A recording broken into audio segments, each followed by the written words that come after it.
I was sitting on my usual stool, staring at my half-full glass, when the noise in the bar reached a new climax. Another group of merry revelers had apparently entered the bar. Damn, how I hate this time of year. Sorry, I don't think I heard you. You said you hate Christmas, asked a voice next to me. Crap gosh, I must have said my thoughts out loud, even though I didn't mean to. But that's exactly what I thought. Yes, why is everyone so damn happy? They disturb my peace, that's all. I answered, not even bothering to look at the person who addressed me. Well, my friend, this is not the position to take. After all, Christmas is a time for happiness and goodwill towards all people. They're just trying to have fun, said a voice nearby. I turned around and saw a short, but rather stocky old man with white hair and what could easily be a false beard sitting on a stool next to me. Honestly, he looked like one of those store Santas who stopped for a drink on the way home from work. Where did he come from? I thought. I don't remember noticing his arrival. However, with such a crowd in the Rose and Crown bar that evening, the Queen herself could have walked in and no one would have seen her. Listen, friend, I come to this pub almost every evening to have a quiet drink and drown my sorrows. Sometimes I have a few words with the bartender George or a couple of friends. None of us are particularly happy. We all live alone with our demons, and frankly, we prefer to have the bar to ourselves. We don't like it when these idiots run around wishing everyone a merry damn Christmas. I frowned at the old man. Everyone has problems in life, my friend, but you need to try to relax at least sometimes. This is the time when you can forget about your troubles and be happy. The old eccentric smiled back at me. Why do people think they can understand your problems without knowing anything about you? I got angry with the old man. Well, tell me, why the hell should I be happy?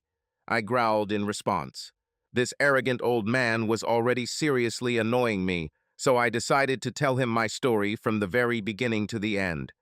After he hears it, he will understand that I have absolutely nothing to be happy about. Listen, 3 damn years ago, after what I thought was a happy marriage, I came home from work sick and found my so-called loving wife in my bed with her boss. I lost my temper, and then the bitch ran off with the bastard. He had much more money than I ever had. Therefore, when it came to the damn divorce, the court gave the bitch custody not only of my 3 children, but also of my dog. What did that bitch do then? I'll tell you. She did everything so that I could not see the children for the next year and a half. I constantly bounced around the courts, trying to force her to respect my right to see my children. Yes, these courts don't care about our rights. They never care about men. Then these damn bailiffs appeared the child support agency. Those bastards have garnished almost all of my damn paychecks for the next year. They took the money directly from my employer before I even had a chance to see it. I couldn't afford to buy my kids proper gifts for Christmas that year. It wouldn't bother me so much if that bitch and her stallion really needed the money. But that bastard owned the company she worked for. He earned more in a week than I did in a year. Do you know what those bastards did that Christmas? Well, I'll tell you. They opened my gifts for the children before Christmas, and then they went and bought more expensive versions of what I gave and gave them to the children first. Oh, of course, I wasn't allowed to see the kids on Christmas Day. The next time I saw my children, my gifts were forgotten, and the children were playing with more expensive toys. Oh, I see you have an evil ex-wife. But remember, my friend, when your children grow up, they will understand that you loved them. They'll never know that, old man. Last Christmas, that bitch and that freak took the kids on vacation. They went skiing in France. One night they went out and the bastard got drunk. While returning to the hotel, this son of a bitch crashed his Mercedes into the lake. Oh yeah, he and my wife managed to get out of the car, but my kids were still wearing seat belts when their car was pulled out of that damn lake this morning. Now you understand why I hate Christmas.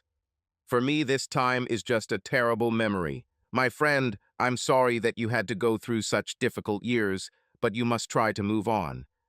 You really need to try to forget and start a new life. Just try to remember the good times you had with your children. To be honest, there were no good times. Once they moved in with that bastard, They had everything they could ever want. The kids didn't want anything to do with me anymore. They were spoiled terribly. I saw them only once a month. They simply forgot about me. The old man was still smiling at me. I'll be honest, I wanted to tell him to go to hell and leave me alone. But the bar was so crowded that I doubt he could have moved away from me even if he wanted to. What you told me is very sad, he continued. But there must have been something good before your wife left. And now you just have to accept that the old life is gone. Try starting a new one. The old man and I sat at the bar until closing time. By the end of the evening, I got a little used to it. He seemed to really care about me and tried to convince me to forget the past and look to the future. He left the pub shortly before me, and I saw him stagger a little and head towards the exit. After he left, I finished my pint, said goodbye to George, and headed home. I don't know whether to count this as luck or bad luck, but I didn't have a car that evening. On the one hand, this is luck, because in the state I was in, I could have knocked someone down to death. But on the other hand, it was a failure because I couldn't crash into a tree and die, which is what I really wanted. When I left the pub, I found an old man leaning against the wall. He had clearly drunk more than he could handle. Damn, I thought. I can't leave the old weirdo here. If it gets colder, he could freeze to death. Well, old man, where do you live? Looks like I'll have to take you home. You are very kind, Graham. I feel a little unsteady, but I think I'll feel better once I get some fresh air. I didn't pay any attention to it then, but this old man knew my name. I never understood where it came from. Perhaps he heard George say it. We moved towards his house. To my relief, he was not far from my path. The old man, leaning on me, talked about life. To be honest, I wasn't really listening, so I don't remember a word he said. I just wanted to get him home quickly and then go back to my bed. Suddenly, the old man straightened up abruptly, as if he was no longer drunk. "Fire!" he shouted. A little confused, I looked in the direction he was pointing to, and indeed, through the windows, blackened by smoke, in the nearest house, I saw a Christmas tree engulfed in flames. The next second, the window shattered with a loud explosion, and the room turned into a burning inferno. The fire shot up to the front of the building. "There is a woman and 3 children in this house," said the old man. In an instant, I sobered up. I took my cell phone out of my pocket and, unlocking it, handed it to the old man. "Call the firefighters," I commanded, running towards the house. They say people do brave things because they don't think about the consequences. Well, I have to say, when I rushed to the front door, I was well aware that there was a damn chance that I wouldn't see the morning, and deep down, I don't think I really cared about it. I felt the heat coming from the flames that were escaping from the broken window as I approached the door. Oddly enough, she succumbed from the first blow. Black clouds of smoke enveloped me, and I almost lost my balance. At this time of night, I thought that whoever was still alive in the house would most likely be upstairs in the bedrooms. Most of these 2-story houses have a similar layout, so I found the stairs easily. Jumping 2 steps, I tried to shout, "Fire!" but the smoke choked me and I could not speak. At the top of the stairs, I opened the door to the room directly above the fire. Inside, I felt around and found 2 small children lying in their cribs. I picked them both up, and the next thing I knew, I was walking out of the smoke at the front door. There was some guy standing there, and I literally threw 2 girls at him. After taking a few deep breaths of fresh air to regain my composure, I returned to the smoke again. At this point, fire began to break through the door of the room in which the fire started. As I walked upstairs, I heard a whistling sound and flames engulfed the door, blazing down the hallway. Through the smoke, I looked down the stairs and realized that I would no longer be able to go out the same way. I headed towards the back bedroom. Inside, I found a woman who apparently also had smoke inhalation. I'm not one to boast of special strength, but somehow I managed to pick it up. One glance at the window showed me that there was no way out through it. The flames were already licking the wall directly below it. Apparently, there was a through hall below. It's strange how such thoughts come to mind at moments like these. Returning to the landing, I headed to the other front bedroom. He opened the door with his foot again and, to his joy, noticed blue flashing lights outside through the window. I threw the woman onto the bed where her son was sleeping. I tore the TV off its bracket on the wall and threw it out the window, hoping that no one would be below. Then I knocked out the remaining glass. First, I picked up the boy and, leaning out of the broken window, handed him into the hands of the fireman, who was already waiting below. Then he also handed over the woman. She was unconscious and could not resist. Looking back, I saw that the fire was already in the room with me. Then I jumped after them, head first. Fortunately, the firefighters were prepared for this. I must say they did a great job catching all of us. They put me on a breathing apparatus to help clear the smoke from my lungs. I sat on the sidewalk and slowly came to my senses, watching the firefighters fight the fire. I saw doctors examining a woman and a boy. I didn't notice the two girls, but by that time there were already several ambulances on the scene, so they were probably in one of them. I had a severe headache, probably from the smoke and the amount of alcohol I drank that evening. People kept coming up and congratulating me, calling me a hero. Damn it, it was of no use to me at all. Soon the police arrived and began to push everyone away from the fire. I decided that this was my chance to leave quietly, and getting to my feet, I simply disappeared into the crowd, which by that time had already gathered. I stood among the people for a while and then disappeared unnoticed. When I got home, I took a long shower to get rid of the smoke smell. I thought I'd have to take the clothes to the dry cleaner because they smelled so bad, but then I noticed they were slightly scorched, and I just threw everything away. It was already past 2 in the morning when I finally climbed into bed. The next morning, Christmas Eve, I rolled out of bed around 10 with the worst hangover of my life. I think it was half beer and half that damn smoke. I was in the kitchen, drinking coffee and aspirin, when I heard my cell phone ringing. I found it on the dining table and answered. "Hello, is this Graham Stark?" A female voice rang out that I didn't recognize. "Yes, what do you need?" I was back in irritated old brat mode. I admit that back then I usually talked to people like that. This helped keep them away from me, which was how I preferred to communicate at the time. "Oh, Mr. Stark, I just wanted to thank you for saving my children and me last night." "Who is this?" "I'm Sheila Monroe. These are my children and I that you pulled out of the fire last night. I just wanted to thank you. We would have died if it weren't for you." "I'm afraid I don't understand at all what you're talking about, madam. I decided that denial was the best way to avoid unnecessary attention. He said you would say so, but I know that it was you who saved us. So don't try to deny it, or I'll tell the papers who you are, and I understand your friend said you wouldn't want that. The press is going crazy trying to find you, you know. Okay, it was me, but there's nothing to thank me for." I didn't think twice, I just did it. "You really don't need to thank me," I said, and then wondered. "By the way, how did you know how to find me?" "Oh, your friend, that dear old man, came by a little earlier. He said he is your friend. He gave me your name and phone number. Do you want to talk to him?" "Yes, I would like to. I have several questions for him. He left with my cell phone last night." I fell silent. What the hell? What am I even talking about? Because I'm talking to Sheila Monroe on my cell phone. But last night I gave it to the old man so he could call the fire department, and after I left the burning house, I didn't see him again. How the hell did I end up with my phone again? How did this old man know my name? Oh, looks like he left. I don't see him nearby. "Don't worry. I think he has a habit of disappearing," I said. "Mr. Stark, I know this is a big request on the eve of Christmas, but could you stop by the hospital today? I really wish my children, and I could thank you personally. We won't tell anyone who you are unless you want to." "Damn it," she asked so politely that I couldn't refuse. "If you insist.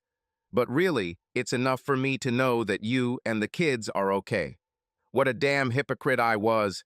I didn't really care much about her or her children, and I could not understand why I then rushed into that burning house, unless it was an unconscious attempt to die. But I agreed to the meeting. At about 1:30, I found her in the hospital. Sheila Monroe was wearing the strangest selection of clothes I've ever seen.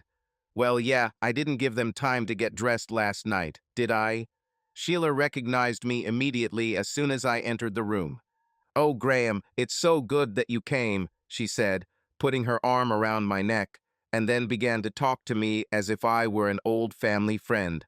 There were two other people in the room, and they asked if I was her husband.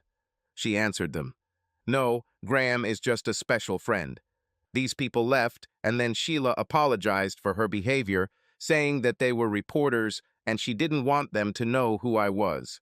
I thanked her, and then she took me to the children. I was amazed that they seemed to recognize me. The meeting, although friendly, turned out to be a little tense for me. To be honest, I didn't know this family, and their gratitude seemed very embarrassing to me. I was also embarrassed because they reminded me of what I had lost. The children were about the same age as mine, maybe a little younger. I wanted to find a reason to leave. I shouldn't have come there at all. The eldest of the girls, Miranda, I would give her about 8 years old, grabbed my left hand and held on to it with all her might. A boy, Jacob, a year or two younger, came up and took my right hand and didn't let go either. The youngest, Yvette, felt neglected, but solved the problem by climbing onto my lap and throwing her arms around my neck. I didn't know what to tell them. I noticed a large bruise on Miranda's face and remembered that it hit my shoulder when I picked her up last night, but she didn't mention anything. I hadn't been with them long when the woman from social services arrived. She asked Sheila if she had any relatives or friends they could stay with, but as it turned out, she had none. The woman then told Sheila that she would book her and the children a room at a local bed and breakfast. I knew that place. It was just a hellhole full of refugees and illegal immigrants awaiting deportation, and I felt sorry for them. I knew this place. It was terrible. I don't know why I did this, but suddenly I heard myself inviting Sheila and her children to stay with me. I had a place, of course, but why I offered it, I have no idea. And then what struck me even more was that Sheila agreed. It was all very strange when you think about it. You probably already guessed that it was completely out of character for me to make such an offer.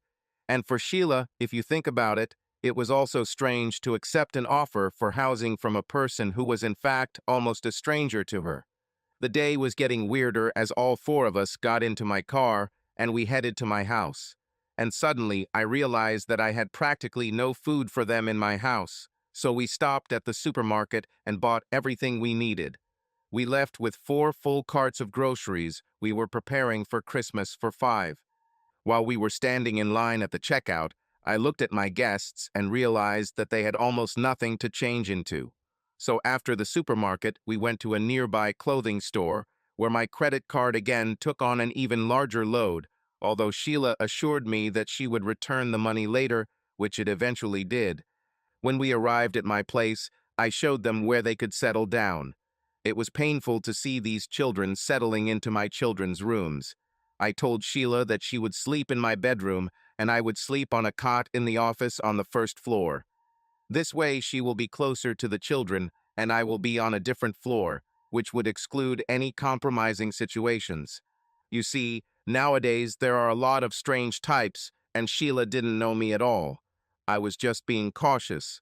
To the kids' disappointment, my house wasn't decorated for the holiday, so I pulled out an artificial tree and a box of Christmas decorations.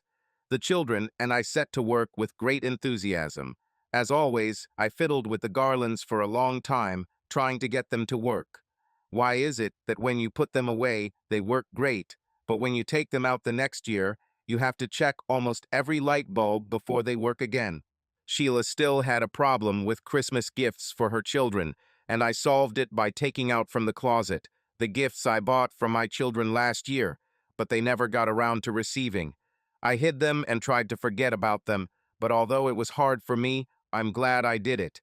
Sheila's children were about the same age as mine.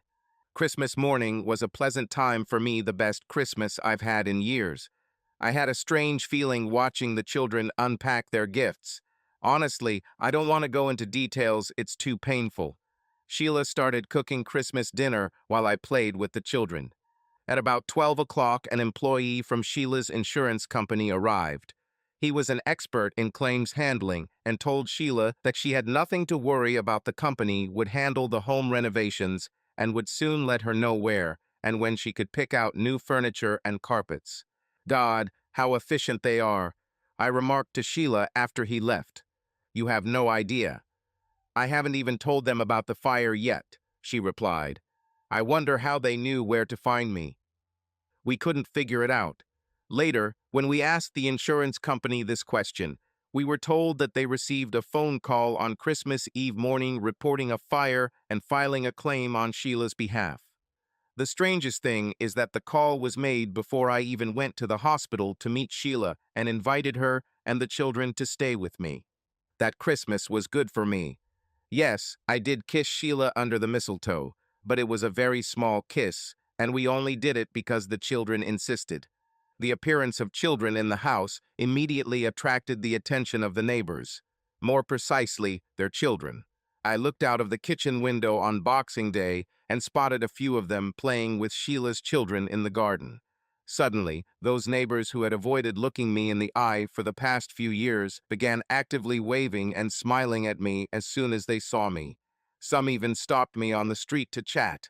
I thought that we were already starting to get used to our new routine when suddenly the new year arrived. At the stroke of midnight, there was a knock on the door and half a dozen neighbors burst into the house with bottles of liquor. Before anyone realized what was happening, an impromptu party began. Before my wife left me, such parties were common on New Year's Day. I think the neighbors avoided me in later years because I became something of a grump.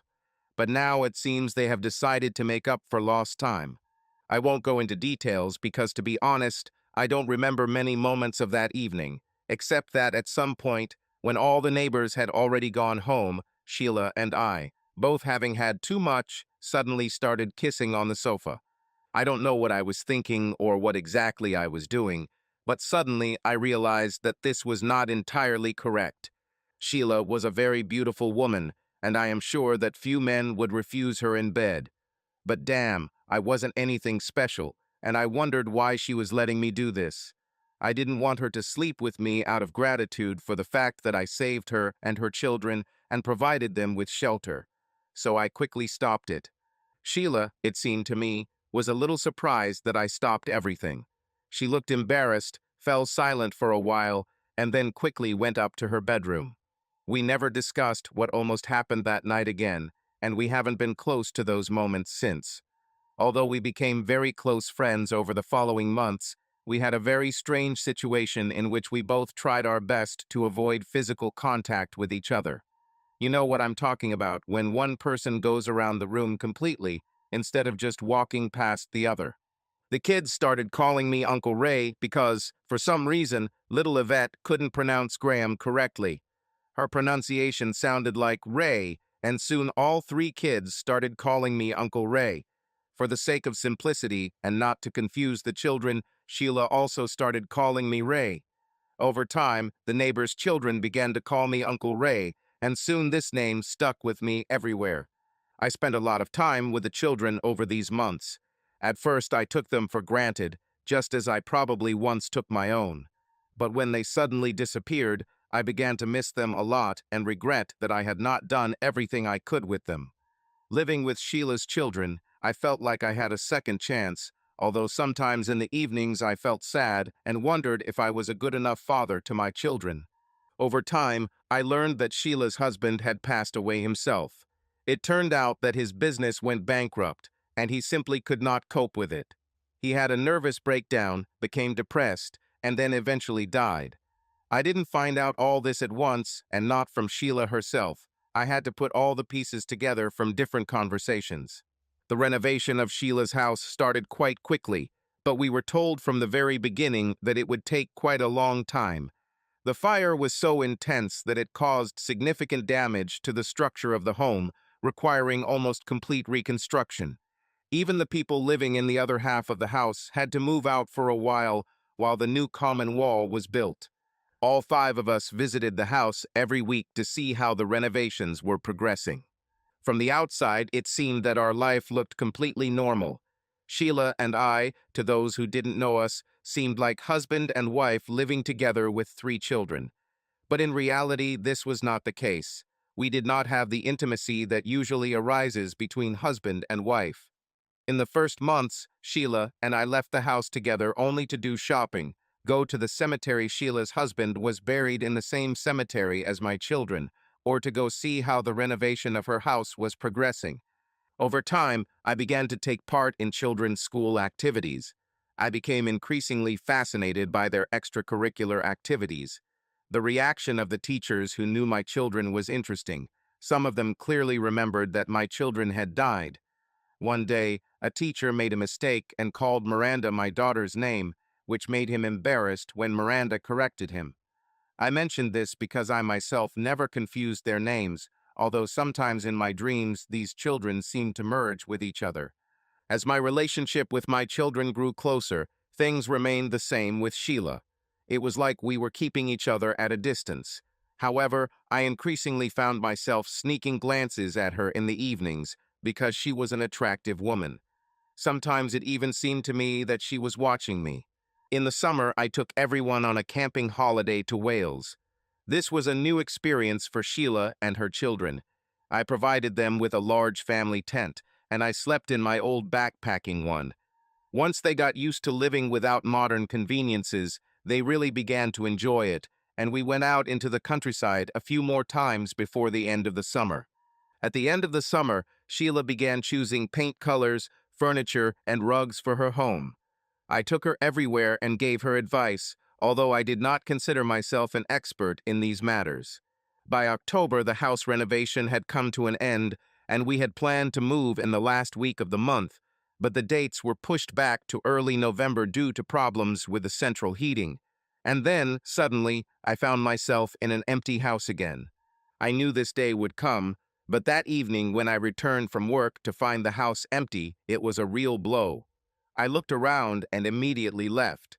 I knew where I was going, the Rose and Crown pub, and as I walked down the street, I wondered if anyone had taken my usual stool. I haven't been there since last Christmas. My stool was empty and George, the bartender, immediately started pouring my pint as soon as he saw me, as if I had been there yesterday. "Ray," I told him. Now everyone calls me Ray. "Well, whatever you say, Ray," George replied and continued pouring me a beer. I drank too much that evening, which I realized when I woke up in my bed the next morning. My hangover convinced me that I didn't want to go back to my old life. Well, those were my intentions, but we all know that the road to hell is paved with good intentions, right? I spent the next couple of evenings in the garage. I thought of turning it into a workshop. I planned to take up some hobbies like carpentry. Then I will have small projects that will take up my evenings and weekends. A day later, one of the neighbors invited me to dinner. Let's be honest. I got home and he was working on his wife's car, so to keep myself occupied, I went over to offer to help. In gratitude, his wife invited me to stay for dinner. I didn't realize what was happening right away, but over the next week or so, the neighbors took turns inviting me over for dinner. Now, looking back, I see that it was all planned. It was just by chance that one of the neighbors happened to be on the street when I was returning from work and struck up a conversation. I ended up finishing the day by having dinner with them. Often the conversation turned to Sheila and the children, but all I could say was that I had not seen them since they left. This usually caused strange expressions on the wives' faces and awkward pauses on the part of the husbands. I think it was 2 or 3 weeks after Sheila left before I chanced upon her and the children in the supermarket. More precisely, it was the children who stumbled upon me, and the whole store knew about it. Before I knew what was happening, Yvette was sitting in my shopping cart with Miranda and Jacob hanging from my arms. Luckily, the kids were very loud because Sheila and I clearly didn't know what to say to each other. When we finished shopping, I took them to McDonald's for ice cream. While the children were playing, Sheila told me about some minor problems with the house. Nothing serious, just the usual difficulties you face after moving.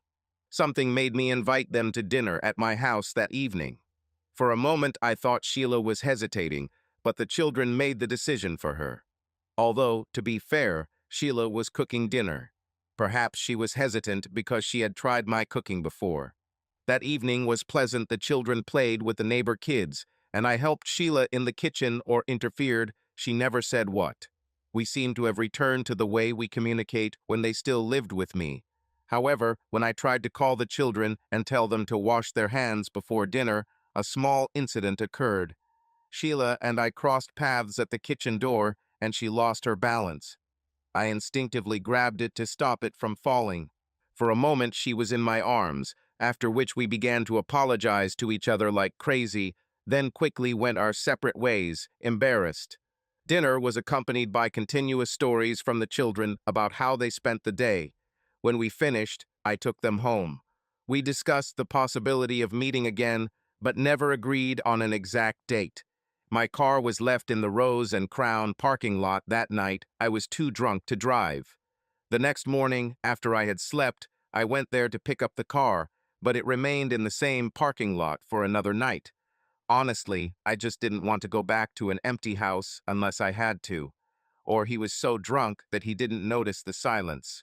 On Monday morning, I didn't go to work. I went to a real estate agency to list the house for sale.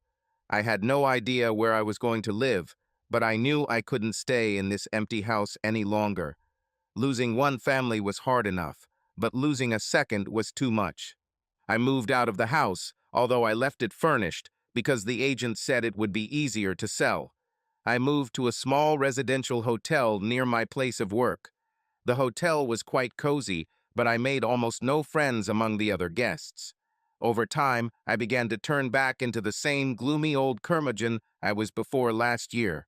I received invitations to Christmas parties and concerts for children at school.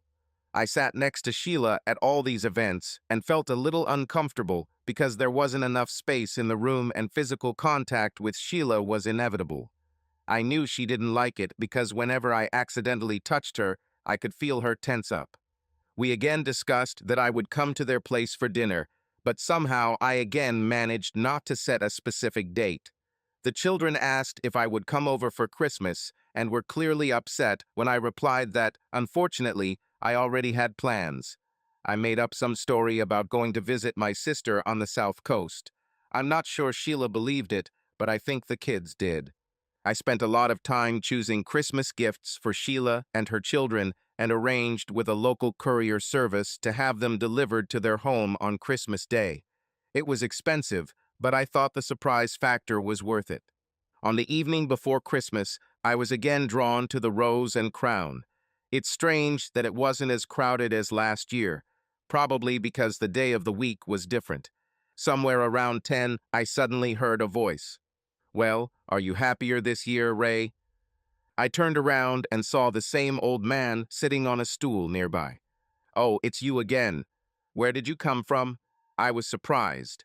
I didn't see him enter the pub, and I didn't see him order a drink from George either. But maybe I was back in my own little world. "I'm always around somewhere, Ray. You just don't see me." Jesus, it seemed that the old man had already had a good drink. "What will you drink?" I asked, signaling for George to fill my glass. But the old man waved his hand, indicating that he did not want to order anything at the moment. George brought my pint and stood there for a while with a rather strange expression on his face.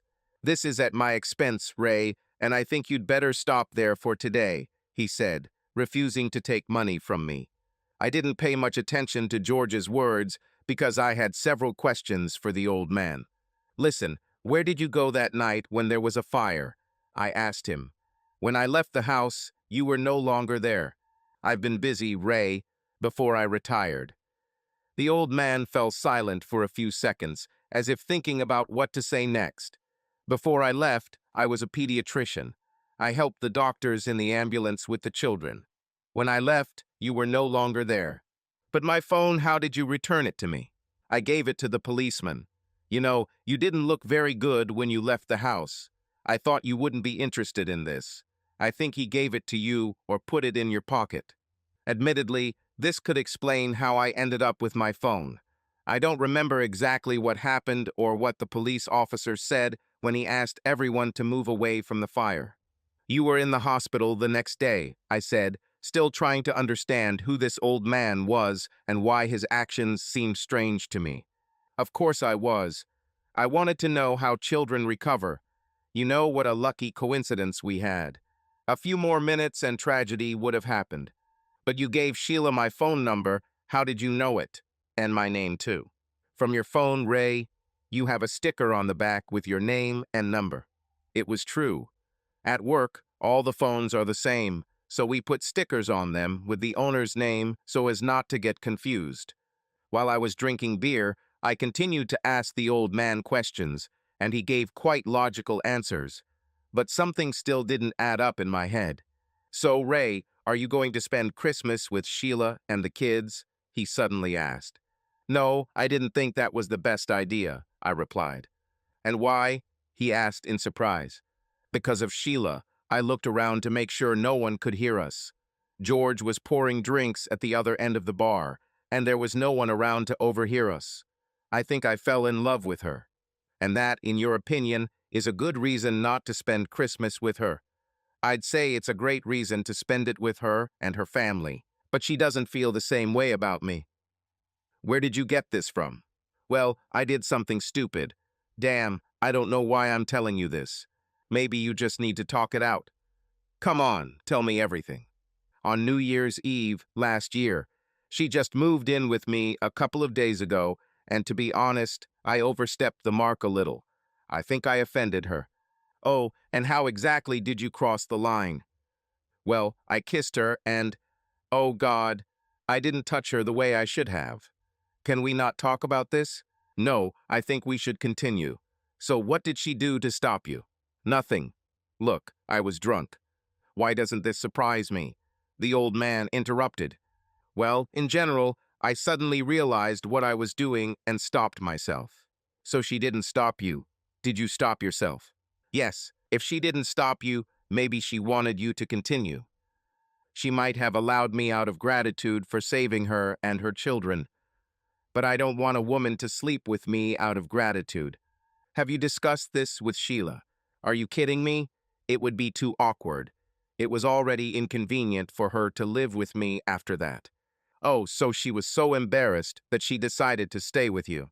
Well, she didn't have any other place to go. Nonsense. The insurance company paid you to take her in, right? She could leave at any moment. But why did she stay then? Think about it. Maybe she fell in love with her guardian angel. The old man said with a grin, and then quietly added, It's a pity that this never happened to me. But she never told me anything. Did you tell her every day about your feelings? Of course not. If I told her how I felt and she didn't feel the same way, she would be too embarrassed to stay with me. Don't you think there's even the slightest chance that Sheila might have thought the same thing? Asked the old man. Well, what do you say? But tell me, why didn't you accept her invitation to dinner? How do you know that she invited me? And how do you know that I rejected them? Let's just say that it's obvious to me. But you're seriously mistaken, Ray. This woman is in love with you. Suddenly, the doors of the pub burst open and a huge, noisy Christmas cortege poured in. Conversation became impossible, and for a few minutes I was distracted. When everything calmed down a little, I was surprised to find that the old man was no longer around. George, where did the old man go? I asked as George came over to pour me another beer. What old man? The old guy I was talking to. Come on, Ray, you've had enough for today. You sat here and chatted to yourself all evening. It's time for you to go home. George pushed my glass aside and poured its contents into the waste tray. Do you want me to call you a taxi, Ray? George, maybe you drank too much yourself, I told him, getting off the stool. When George decided you were drunk, you couldn't get any more drinks from him. On Christmas Eve, I woke up with no hangover. This was pleasant, although it did not come as a surprise to me as it might have been if Sheila and her children had not lived with me for almost a year. Before they moved in with me, hangovers were normal for me. Like many people, I didn't go to work that day and spent it wandering around the shops. I have already bought gifts for the children and Sheila and instructed the couriers to deliver them in the morning. But I found a few more things that I thought they would like. After packing them, I sent them to the courier service so that they could add them to the delivery. I then returned to the hotel with a couple of bottles of alcohol to spend the holidays zoning out until after Boxing Day. In those days, bars were closed long on Christmas Day. As I left the dining room that evening, one of the other guests, whom everyone in the hotel called Major, caught me. "Mr. Stark, tell me, do you play bridge?" he asked. "Well, I played, but I can't say that I'm good at it," I answered without thinking, surprised by his question. "Great, you're just right for us. We don't take the game too seriously either. But Mrs. Brandt is receiving guests today. Could you make us a fourth player until they leave?" To be honest, I didn't know how to refuse him. Damn it, what is it about these military men that they can make you do anything without much effort?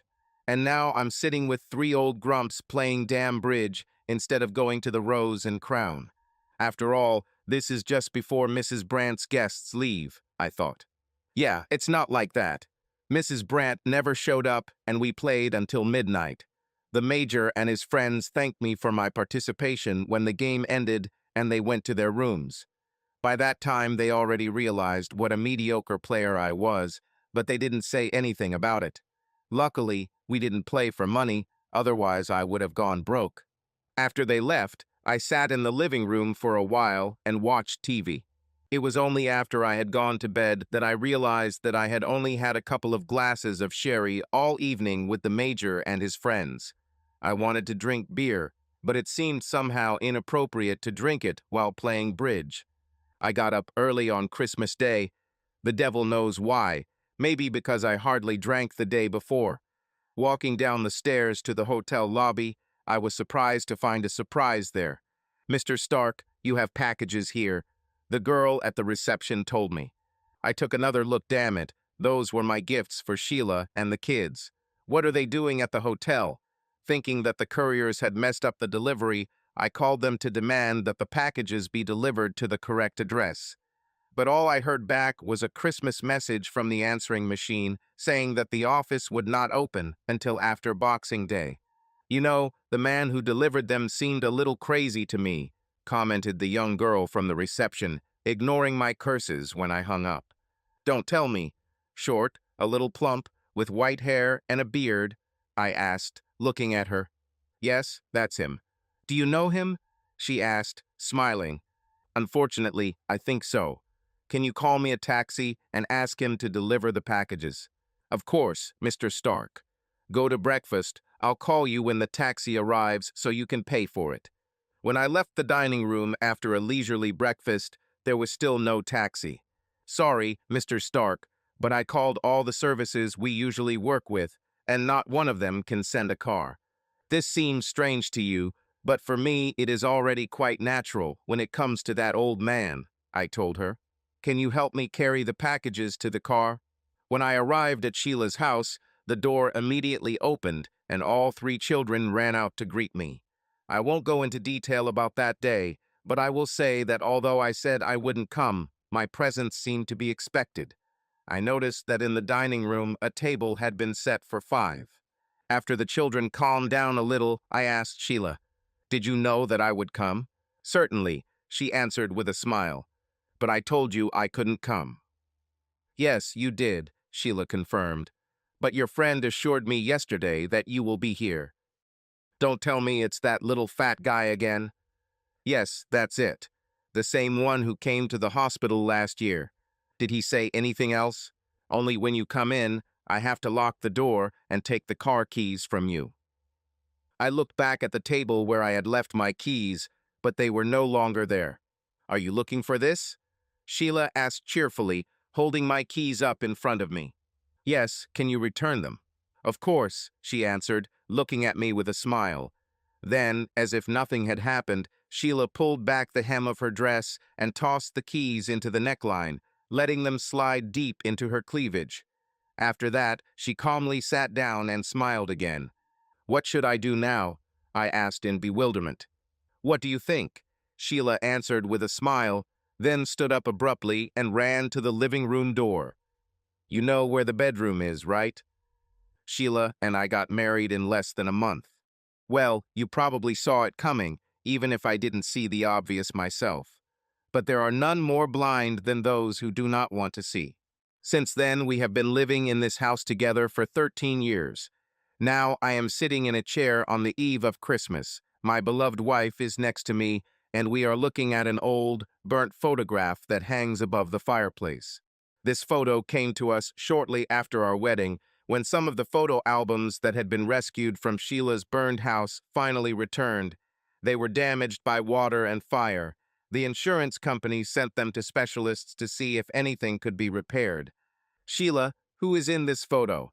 I asked as we flipped through the restored albums for the first time. This is my grandfather, my dad's father.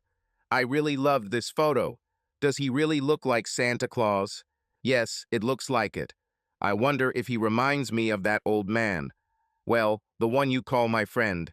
No, I don't think they look alike, Sheila said, looking carefully at the photo. My grandfather was much taller. It's strange, when I was younger, it seemed to me that in this photo he had a more stern expression on his face.